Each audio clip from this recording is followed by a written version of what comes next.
તો સાબરકાંઠામાં અકસ્માત કરનારા નશેડી પોલીસ કર્મી સકંજામાં આવ્યા છે। ઈડરમાં હાઈવે પર રિક્ષા અને મોપેડને અડફેટે લીધા હતા। દુર્ઘટનામાં 7 લોકો ઇજાગ્રસ્ત થયા હતા। નશાખોર પોલીસ કર્મચારી વિરુદ્ધ ફરિયાદ નોંધાઈ હતી।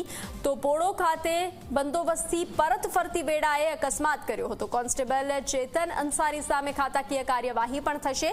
મહત્વનું છે કે વડાલી પોલીસ મથકે ફરજ બજાવતા ચેતન અંસારી નામના પોલીસ કર્મચારીએ નશામાં ધૂત થઈ અને ઈડર ભિડોલા હાઈવે પર અકસ્માત કર્યો હતો, જેમાં કુલ 7 લોકોને નાની મોટી ઈજાઓ પહોંચી હતી, જેને સારવાર અર્થે હોસ્પિટલમાં ખસેડવામાં આવ્યા છે। તો બીજી તરફ ઈડર પોલીસ મથકે આરોપી વિરુદ્ધ 2 ફરિયાદ નોંધાઈ અને આરોપીની ધરપકડ કરી લેવાઈ છે।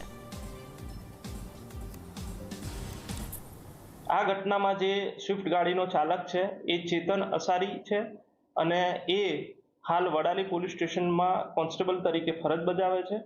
ગઈકાલે પોતાની બંદોબસ્તની ડ્યુટી પોળો ખાતે પૂર્ણ કરીને તે પોતાના વતન વાટડા ખાતે કાર લઈને જઈ રહ્યો હતો। તે દરમિયાન આ અકસ્માત સર્જાયો હતો, જે અનુસંધાને તાત્કાલિક ઈડર પોલીસ સ્ટેશનની ટીમ ત્યાં પહોંચી ગયેલી હતી અને જે આરોપી છે એને પોલીસ સ્ટેશન લાવવામાં આવેલ હતો અને એના વિરુદ્ધ ડ્રિંક એન્ડ ડ્રાઈવનો કેસ નોંધવામાં આવેલો છે સરકાર તરફી। અને અન્ય એક ગુનો જે ઇન્જર્ડ છે એક્ટિવા ચાલક અજયભાઈ જગદીશભાઈ સોલંકી, તેમણે અકસ્માતનો ગુનો